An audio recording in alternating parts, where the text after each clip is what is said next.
Gua dokter, tapi gua masih jomblo. Lah, kok bisa? Berat, Sah. Kata pepatah, jodoh di tangan Tuhan. Lah, terus? Ya gimana ngambilnya? Jodoh di tangan Tuhan. Berat lah. Iya sih bener. Ya iya. Lo mau nanya apa? Gue dokternya, lo mau nanya apa? Biar gue tuh orang susah tidur, Den. Gampang. Ini buat semua yang ada di sini juga, buat yang ada di rumah juga. Ini tips biar tidurnya gampang ya. Jangan tidur telentang. Kenapa emang? Lah telan obeng aja susah, lo mau telentang lagi. Yang enak. Ya udah gitu aja deh kita. satu lagi. Apaan? Enggak. Ada lagi? Lo kok mau nikah beneran kan? Oh, gue mau nikah sama orang sekantor. Mengapa? Jangan dong. Satu aja susah gimana sekantor? Awah. Assalamualaikum warahmatullahi wabarakatuh. Warahmatullahi wabarakatuh. Terima kasih masih sama Mas Aden. Masih deg-degan Mbak masuk ke acara ini aslinya sebenarnya. Deg-degan karena ditonton langsung oleh legenda-legenda Itu juga kan. dan di acara ini juga. Karena emang pada dasarnya bahan-bahan kita itu banyak dari mereka juga. Kita Jadi banyak ganti-ganti sedikit. terinspirasi dari Sri Mulat. Pastinya, semua pelawak di Indonesia, semua komedian Indonesia pasti terinspirasi dari Sri Mulat dan Warkop tentunya. Ada Om Indra Warkop juga di Iya. sini. Kita masih simpen di belakang Om Indra Warkop. Dan cuma masalahnya di kita itu kita tidak pernah mempersiapkan untuk apa namanya itu Reading. bukan reading apa yang langsung dapat lakukan Improv. Spontan. ya spontan. Jadi itu bedanya ya. Kalau tadi kan kita simak mereka-mereka ini hanya dikasih Improvisasi. skrip, Ya. skripsi istilahnya dan langsung improv. Jadi itu beda utamanya lawakan zaman dulu dan sekarang selain Kalau cara sekarang kerja. kita bisa dibilang textbook banget. Iya. Jadi kita bikin lawakannya, kita tertulis, seret. Jadi kalau udah lewat sedikit, udah itu suasananya seperti ini, buyar dah. Iya. Dan kita mungkin satu-satunya apa istilahnya grup lawak yang nggak punya acara lawak. Dibandingkan yang Yang lain lain-lain. punya acara, lawak khusus. tapi kita enggak. Jadi jatuhnya kita akhirnya ke peran malah. Oke, jadi itu tuh bentuk lain dari komedi yang Benar. dilakukan. Tapi kalau dari Sri Mulat, apa sih yang membuat mereka melegenda tuh karena apa menurut komedian zaman now? Karakternya kuat-kuat semua masing-masing. Punya karakter masing-masing yang membedakan antara satu dan lainnya. Dan mereka tidak kayak butuh materi seperti kita. Kayak gestur atau segala macam mereka kadang tampilan udah. kuasain. Iya. Slapsticknya Kalau kita kan bagus. susah. Kalau dijelek-jelekin emang ganteng terus. Saya mau minta komentar dong, ada komentar nggak untuk ini yang tadi berusaha untuk mengikuti legenda Mas Polo? Ya. Om Polo. Yang luar biasanya teman-teman atau adik-adik pelawak sekarang ini, mereka didukung dengan media. Seperti sekarang sudah ada internet, sudah ada macam-macam lah media pada umumnya. Nah kalau kita dulu kan cuma modal dengkul sama pikiran, ya kan? Selama dengkul ini nggak melocot, pikirannya jalan. Ya. Jadi Ya. itu pembeda utamanya. Itu utamanya. Dan sebetulnya itu jadi fasilitas atau apa namanya teknologi, sosial Iya, media iya. itu bisa jadi seharusnya bisa membuat mereka jauh lebih hebat ya. Jauh lebih hebat, Dan memang hebat-hebat ya. luar biasa. Hebat. Terima kasih sudah hadir Terima di Mata kasih, Najwa. terima kasih. Silahkan kembali. Terima kasih. Kita ingin tunjukkan bagaimana dunia komedi Indonesia yang terus berkembang dan juga menelurkan ragam ide dan konsep lawakan mulai dari stand up komedi sampai tebak-tebakan. Ini dia contohnya, lawakan zaman now. Onta apa yang ngambek? Oh, onta yang tayang.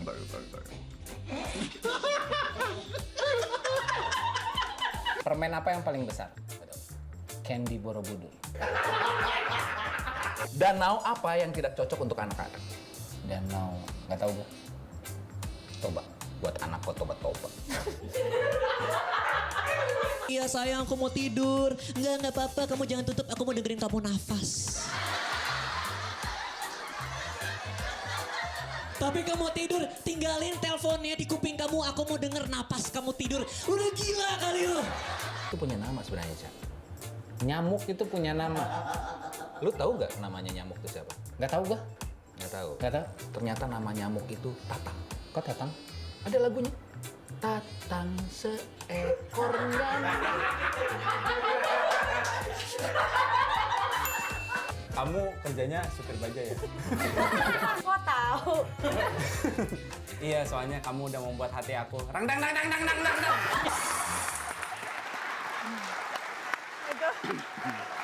itu yang zaman now. Ada komentar tidak dari para legenda soal Ya yang zaman memang now? ada perbedaan.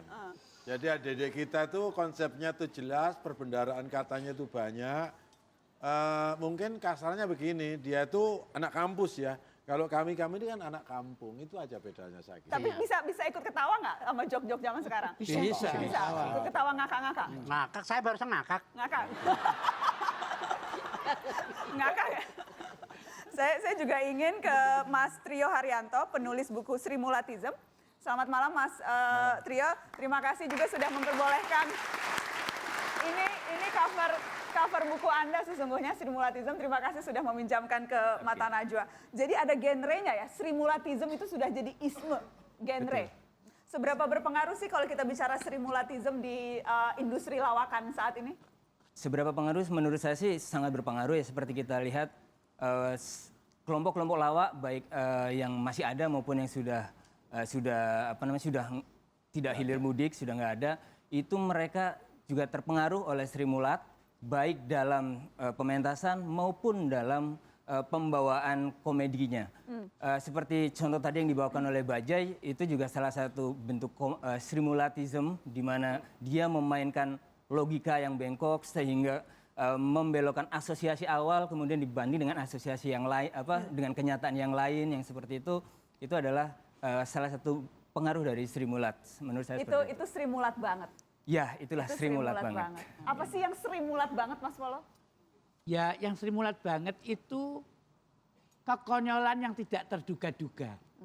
Ya, makanya seringkali misalnya ada satu komunitas yang secara kebetulan tingkah lakunya atau pembicaraannya itu tiba-tiba seperti Sri Mulat, mereka langsung bilang, Sri Mulat banget sih kamu.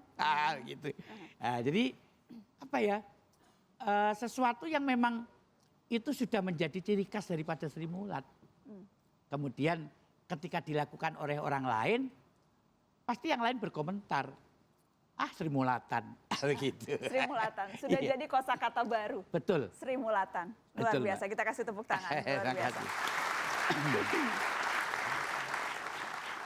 Hadir juga di Mata Najwa, pembina Sri Mulat yang karirnya sesungguhnya sangat panjang. Pernah menjadi petinggi tentara TNI, pernah menjadi Menko Polhukam, pernah menjadi Menteri Perhubungan, pernah menjadi Ketua Umum PSSI, jadi pernah mengurusi segala macam, tapi sekarang juga menjadi pembina Sri Mulat. Kita kasih tepuk tangan untuk Pak Agung Gumelar. Pak Agung, membina Sri Mulat, itu karena ditodong atau karena keikhlasan hati? Begini, jadi itu sekitar Pak Tarsan lebih tahu ini. Tahun awal 90-an, waktu itu memang saya pencinta Sri Mulat. Saya belum kenal dekat, tapi saya pencinta. Tapi waktu itu yang saya kenal Pak Tarsan, Pak Nur Buat, almarhum, terus Eko ya, almarhum. Jadi waktu itu Sri Mulat mengalami sedikit kesulitan. Nanti mungkin Pak Tarsan bisa cerita kesulitannya apa. Lantas minta bantuan saya. Ya. Maka saya berusaha untuk ya sedikit membantu lah untuk mengatasi kesulitan. Nah, sejak itulah saya dekat dengan Sri Mulat. Ya. Tapi dari awalnya memang Anda pencinta Sri Mulat tadi. Jadi semua. Pernah datang atau melihat live show-nya dan sebagainya? Pernah. Nah, kemudian berkembang saya jadi katakanlah jadi Danjen Kopassus ya. Maka saya sering mengajak mereka mengundang mereka untuk menghibur para prajurit kita di Kopassus. Karena waktu itu untuk menjaga menghilangkan stres yang ada di pasukan ya, karena terlalu banyak berangkat ke daerah operasi. Dan terbukti ampuh, hilang stresnya? Sangat ampuh ya. Tapi memang ada hal yang sebagai pembina sejak itu saya diangkat jadi pembina oleh mereka ini. Dan sejak itu ada hal yang sangat membanggakan saya sebagai pembina Sri Mulat, yaitu ketika mereka berkembang begitu dinamis ya, kemudian kebahagiaan saya adalah apabila mereka bisa menciptakan keceriaan di masyarakat kita, kegembiraan di masyarakat kita. Karena saya berprinsip bahwa keberhasilan itu adalah milik orang-orang yang gembira gitu kan. Nah, itu. Tapi ada juga yang membuat kening saya mengkerut. Apa itu Pak? Ya. Ada yang masuk 2 kali? Sebentar. langsung ngambek. Saya pulang. Ya, jangan dulu. Setiap ada pertemuan, saya sebagai pembina selalu saya memberikan penekanan kepada mereka bahwa memang kita hidup harus kita cari makan untuk hidup ya. Jadi artinya kerja keras. Tapi tolong yang pertama adalah jaga kesehatan. Karena kesehatan itu mahal. Itu yang pertama. Yang kedua, ini yang wanti-wanti saya. Please, karena waktu itu suasana masih di kalangan generasi muda ini soal narkoba. Please, jangan sampai kita ada yang terkena narkoba. Oh, jadi pembina selalu mengingatkan? Mengingatkan terus. Jauhi narkoba? Ya, jauhi narkoba. Bolak-balik. Tapi gitu pada kan. bandel? Tapi tahu-tahu ya ada yang 2 kali gitu kan. Ada yang sekali ya. Udah, Pak, Oh, sudah. Udah. Dan Pak Kadir malah 10 kali. Pak Kadir 10 kali? 10 kali menengok mereka. Udah bisa Sri Mulatan juga pembinanya.